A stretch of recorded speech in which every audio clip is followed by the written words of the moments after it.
Right, welcome to this Tactics and Showcase video. It's for Drukhari. We'll take a look at another unit here in this episode, and that's the Hellions. Not the most popular of unit choices for the Dark Eldar at the moment, but I'm quite determined to have them in my new list and try and make them work as best as possible. They are soft, they can get shot to pieces very quickly, but I think they can be pretty useful. We'll take a look at them here in this episode, but also take a look at the models, and we'll zoom in, let you have a close look at how they've turned out. So I'll bring the models on. I have 10 of them, all painted up, ready to go. They're pretty much featured in most of my Drukhari lists, and they're very impressive models. I really rate them. That's one of the reasons why I really want to try and put them into the army and make them work. But you know, conceding the fact that they can get shot to pieces very quickly, it's the danger of them here. But the models are amazing, they really are good. So there they are. They're quite a presence on the table, 10 of them. You know, it's occupying quite an area, and they look quite dazzling, so they can attract a bit of attention, maybe perhaps a bit more attention than the actual danger they really pose. But I'll zoom in here and you can take a look at the models. So there they are. See, the sculpting on these fantastic models, they really are good, and you can angle them at different angles here on their bases. They're tipped up in different directions. There they are. See the markings I've done. This is the Heliarch here with the Agonizer and pistol. But I've done these markings sort of split between the neon green and the blue. So you'll see that there. Each one's different. You have to watch out for the models, they can be damaged, so you need to repair this one. See the end snapped off of this blade. So it looks a bit wrong, but I need to get that fixed. So you have to watch out for these. That's the kind of effect I've gone for on the boards. Each one's different, but the same kind of style going on with these. There's another one there. Another one. Each pose different here, so a very nice kit for sure. So this one, perhaps I'll show you my favourite one out of all of them, and that's this one here, just tipped right at the very edge of the skyboard here, and then tipped right over, leaning across. Just fantastic pose, that one, hanging onto that chain. Very cool. Just love the way that one's turned out. That's my favourite one. But there they are. We'll take a look at them in the rules now. As I think they have some potential, but it's one of those units you can't expect too much from them, and don't be too surprised when they're just blown away with one round of firepower. So I may be thinking one way to keep them safer is the opponent has other units to try and deal with, and it lets these kind of have a bit more of a free range. You wouldn't really put these right at the spearhead or the tip of your assault, because they will get destroyed straight away, but sort of have them lingering around and let the opponent try and deal with other more important threats, and then let these move about.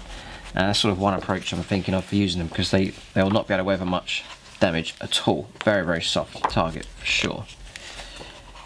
And because they have such a presence on the board, they're going to attract more attention. So if it's like a small infantry squad tucked away, it's not going to look very significant. These, just the presence they have on the table, perhaps would attract more attention to them, even though they're not too much of not the most deadly of units. But we'll take a look at them here. They're cheap enough though, and I think they've got some potential. So Hellions here, power level 3, get 1 Heliarch and 4 Hellions.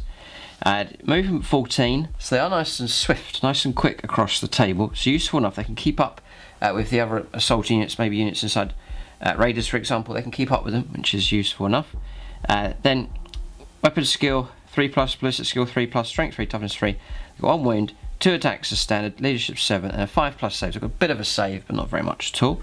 Then the Heliarch just gets, there's no extra wound here, but an extra attack, and leadership goes up to 8, which is helpful enough. So at that stat line, they're okay-ish. They're not too bad, but again, there's ways you can start stacking up some bonuses for these. You can go all the way up to unit 20. Yeah, no, so you can have a big unit of these, and perhaps that's more of an effective way to use them. But again, huge unit, morale might be an issue, and they're going to attract a lot of attention. Maybe 2 units of 10 of those swarming around It may be useful enough. So Heliglaive and a skyboard with splinter pods. Splinter pods then, not too bad a weapon. Assault 2, range 18, and then it's a poisoned weapon, damage 1. So, you know, whatever you fire at, it could be a Tyranid monster screech, you're still going to get force to wound, which is useful enough. And then the Heliglaive is +1 strength, so you're fighting at strength 4. Yeah, always, not just on the charge, but you're always going to have that. No AP minus at all, which is a shame, but the damage is 2, which is useful, especially against sort of Primaris Marine sort of targets. You can actually get some pretty good results when you use the Heliglaives against them. The Heliarch may take a Phantasm grenade launcher. So start looking at these, you know, what you're going to start paying for points now. So, Hellions, God, they're expensive enough. They're 14 points a time. So unit 10 is 140 points. And they are pretty expensive, really, for what you're getting. It's not a particularly tough unit. You're paying more. They're more expensive than a standard Space Marine. Yeah, it makes things difficult. So I immediately, I'm thinking try and keep the points cost down on these if you can. So the Phantasm grenade launcher is just 3 points, so it's not that expensive. And that will get you range 18, assault D3, strength 1, AP 0-1 damage. If unit is hit by more than one Phantasm grenade launchers, it's -1 to leadership characteristic until the end of the turn. So -1 to leadership. I just wouldn't bother with that. So you can save points there. The Heliarch may replace their Heliglaive with one of the following options. So Splinter Pistol and Stun Claw. Stun Claw is +1 strength, AP 0-1 damage. Each time you roll a wound roll of a 6+. For this weapon, the target suffers a mortal wound in addition to any other damage. So I still think the Heliglaive is better.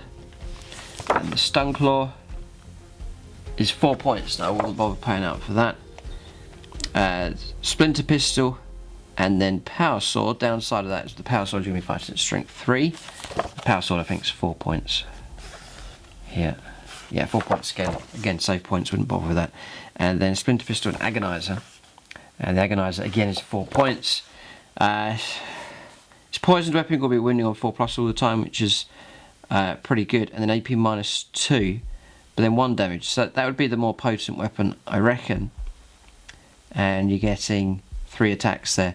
But I would maybe just again save the points and then just keep the Heliglaive on the model and just keep it at flat 140 points, 10 of them. So you're saving those points there.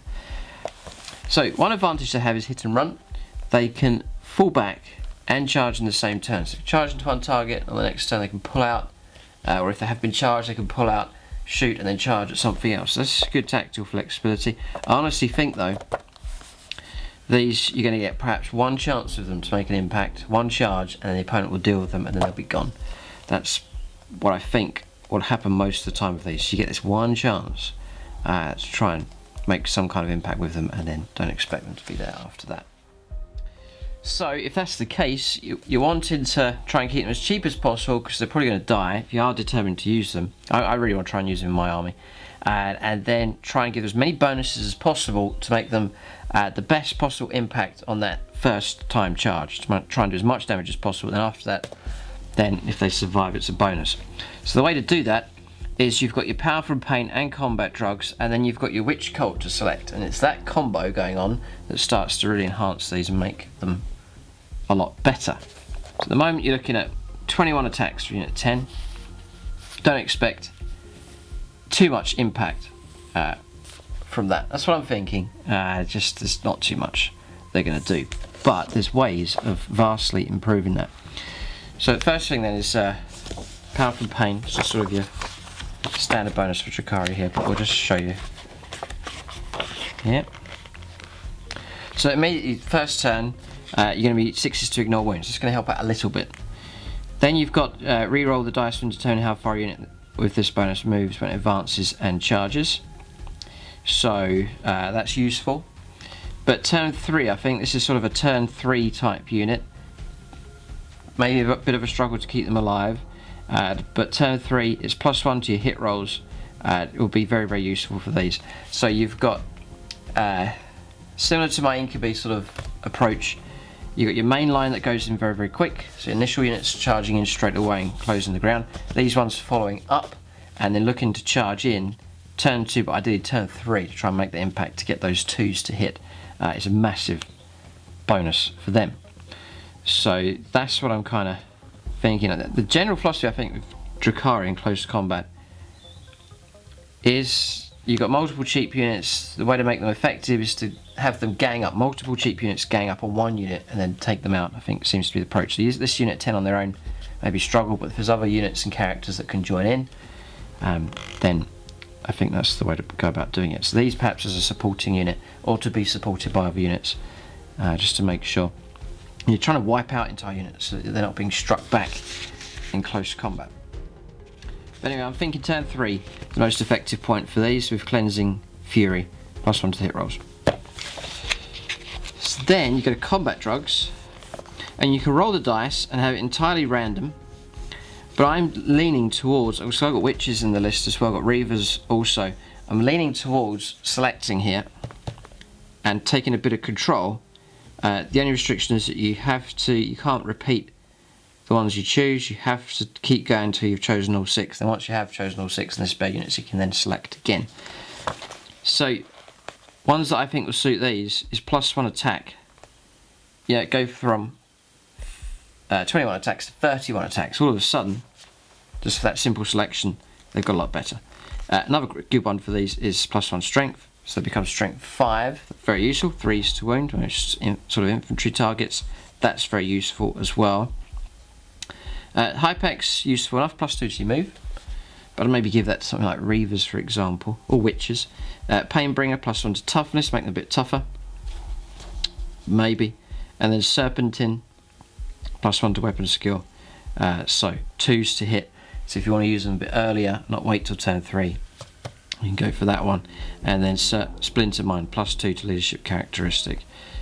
So that might be helpful if you've got perhaps a larger unit of them. But I'm thinking +1 to the attacks. You know, making them 33% more effective in close combat. So all of a sudden 31 attacks at 2s to hit on turn 3. That's twice as good than what they are at just sort of the standard setup. So then it doesn't end there. You've then got your witch cults to select. So let's see what you can get here. What I've gone for is Red Grief. We'll come to that just in a moment. Cult of Strife then. Increase the attacks characteristic of models in this unit by 1 during any turn in which they charge, word charge, or made heroic intervention. There's a chance to give them another attack there. So unit 10 all of a sudden get 41 attacks for Cult of Strife. Yeah, it's pretty good. There's a lot of attacks. It's mighty tempting to go for that one. You sort of, yes, really good. Cult of the Cursed Blade. Increase the strength characteristic of models of this obsession by 1. Again, useful. In addition, when a unit of this obsession fails a morale test, only one model from the unit must flee. Useful enough, you can take a big unit of them. That is the cult to go for. Because you're only ever going to lose one model. It's exceptionally useful. And then Cult of the Red Grief. And I've chosen this one because I'm worried about wanting to make sure I get into close combat. So this one here, units can charge in the same turn they advance. In addition, you can reroll failed charge rolls for units of this obsession. But you're sort of getting to reroll your charges anyway on turn 2 onwards. So I'm starting to lean. I had this one down on my army list, but I'm starting to lean towards Cult of Strife here. The extra attack on the charge is big. It really is big.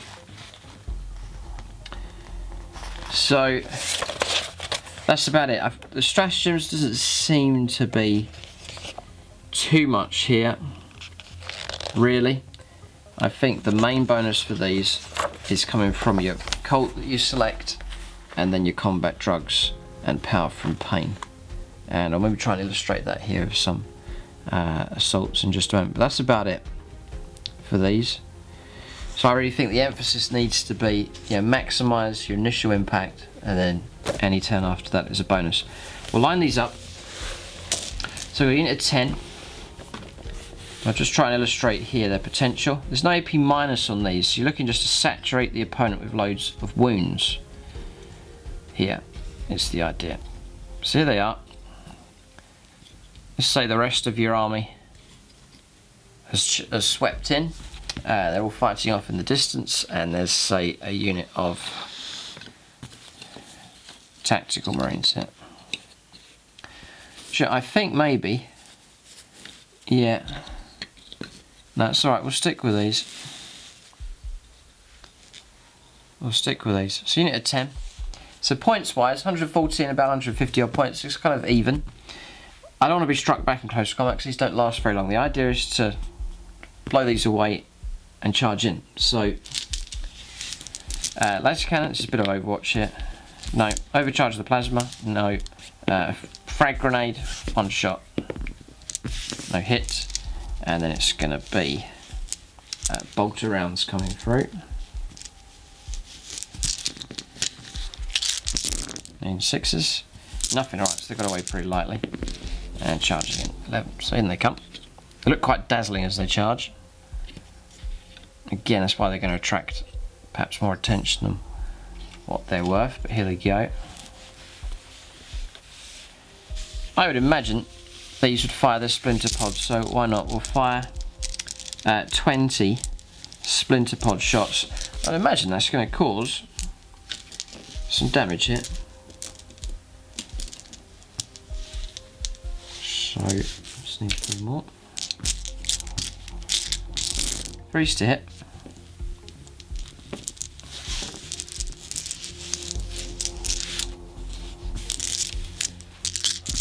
Fours to wound. Not particularly good. There's not one there. But you should pick up a couple of casualties. Yeah, okay. So a couple of marines brought down. That'll help. And it's 18-inch range. If you're worried about not being too far away from these and the opponent taking away models from the front, then just fire another target and try and cause some wounds. So, standard attacks is going to be 21. Just using the glaives here. At 3's to hit. So all of those misses. And then 4's to win. So, very, very good roll here. Normal armor save. So power armor is going to hold pretty good, but 2 more brought down and not particularly effective because now, if the opponent strikes back, you'll start to see these being dropped here. Yeah, all been hit. Oh, apart from 1. 4's to wound. And this is the danger here. 5's to save. Yeah, just lost 3 of them. Don't want that happening.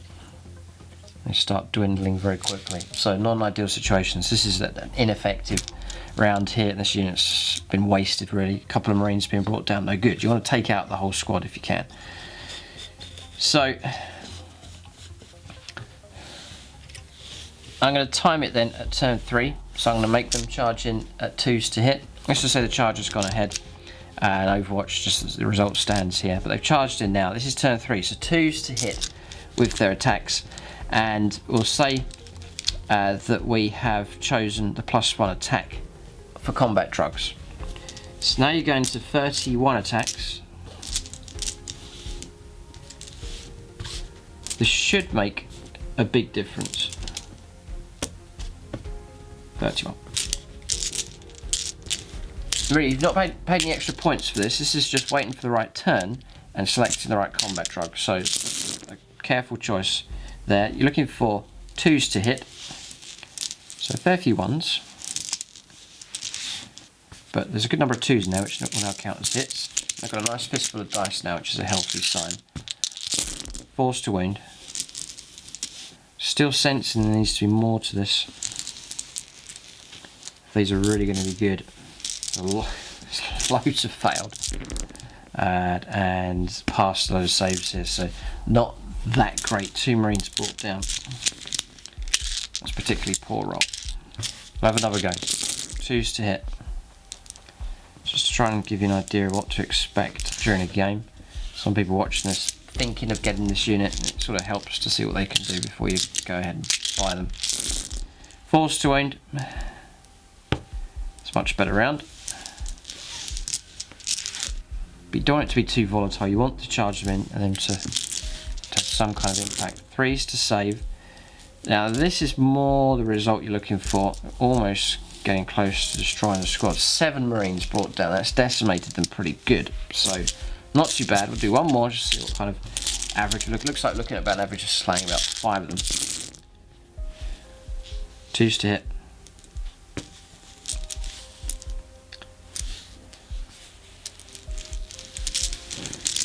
Even your 3s to wound would be useful. +1 to wound. Just taking away the ones that have failed.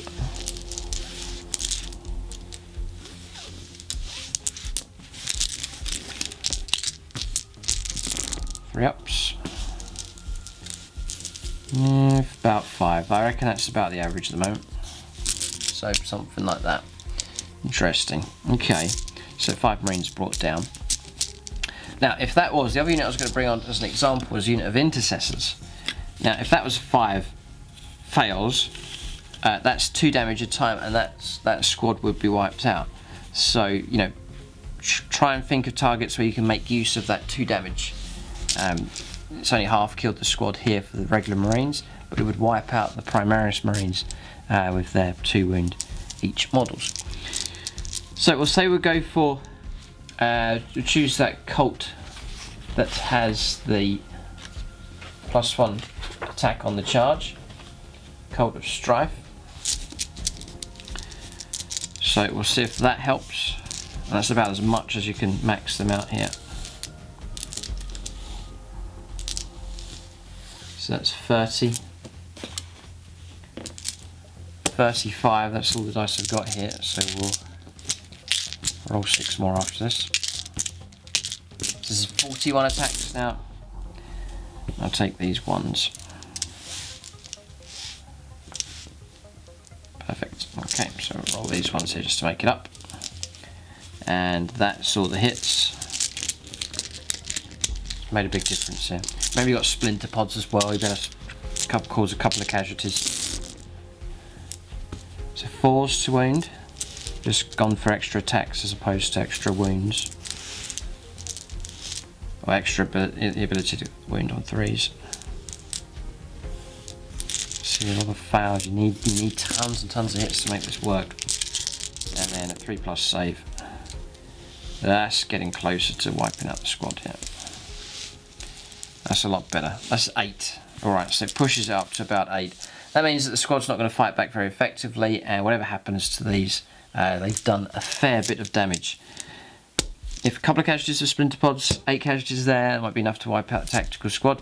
And they're going to sit there, and either the opponent's going to try and deal with them if they think they're big enough a threat, or they'll not, they'll have something else to shoot at, and then they can move off again and then cause trouble also. But try and at least get that one decent charge ahead. It looks like you need all the models, can't afford to take casualties, so you've got to use these very sort of wisely on the table. Don't want them being shot at and the numbers dwindling down. They need to be, it seems to be units of 10. You need units of 10 if they're going to have any kind of impact at all. Now, having said all that, with those bonuses, you know, a unit of 15 of them would pack a mean punch. You start stacking on all those extra attacks, then all of a sudden I think they can become quite potent, but not too bad. They're okay. I think it's pushed them about as far as they can go, but there it is. Just giving you an idea of how effective Hellions potentially can be. I'll maybe try one more thing here. Okay, so let's say they're fighting away during a game, and the situation looks something like this. You can then use your rules where you pull out combat. Immediately I've started putting these away. I've just thought of something here. So these pull out here. Now, well, 2 damage a time. I'm just seeing if that's any use against vehicles. One use for them tactically is that they'll silence the vehicle, they'll stop it from shooting, useful enough. And then say you've pulled away from a combat and there's still some stragglers left, you can fire your poisoned weapons into them to finish them off and then charge another target. So that's a good sort of tactical flexibility that they have. So we'll try and do that here, just to represent what might happen during a game. 20 shots, not bad. 3s to hit.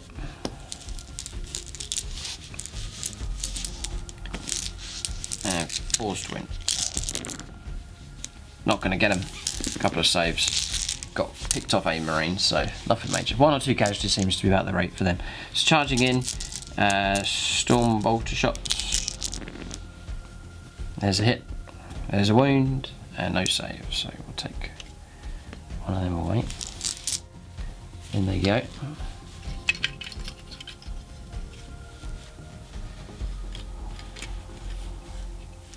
Okay, so just for illustration purposes, I'll just go for the squad here, just to see. So 21 attacks. This is with no kind of bonuses at all, and then we'll max them out in just a minute. So 3s.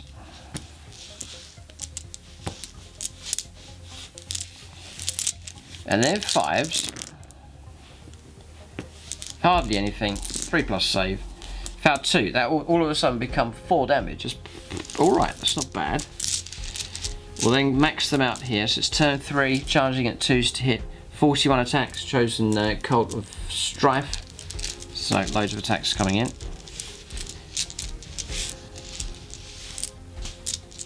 So it's 25, 35. And this could cause trouble here. So on 2s to hit.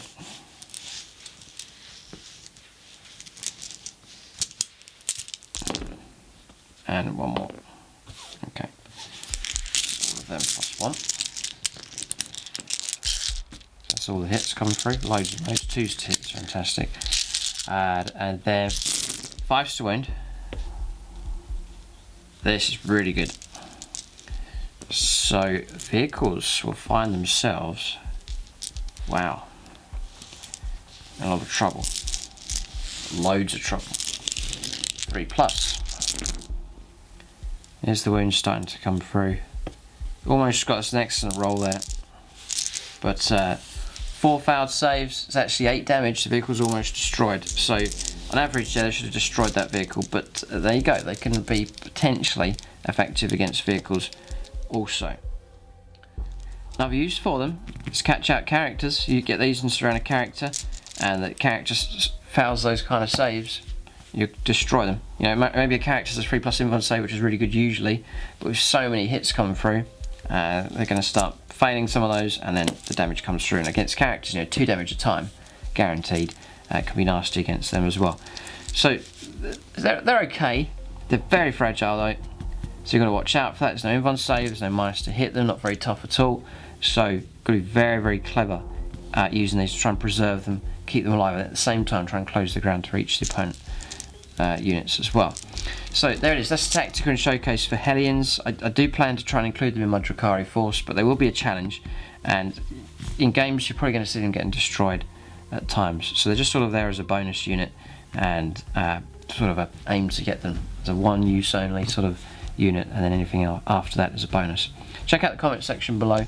If you're an experienced Drukhari player and you do use these, then leave your comments, talk about your structure and tactica and so on for these. It'll be fascinating to see what others have to say.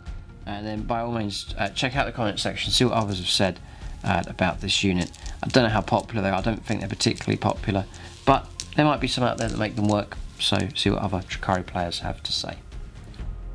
So there it is, that's the tactica then for Hellions. Keep a lookout for more tactica videos, and then I hope to assemble the army and start using them in battle reports on both of the channels. Usually the experimental sort of games, you'll see them over on the Plus channel. There's some Drukhari games for 8th edition already over there as well, and then there is the army development video. For them, you get to see the new list, and you can leave your own comments and feedback about that. And then also on the Plus channel is the in-depth painting tutorial. I'll show you how to paint one of the Venoms, one of the vehicles, and all the details of that, and how to put that together. It's this one here actually. So it's a full tutorial for this one. Show you how to do all the markings, the chipping effect, then all of the paneling here and the different shades and so on. That's all covered in that in-depth painting tutorial. But there it is, that's the tactica video. Thanks for watching, and tune in next time.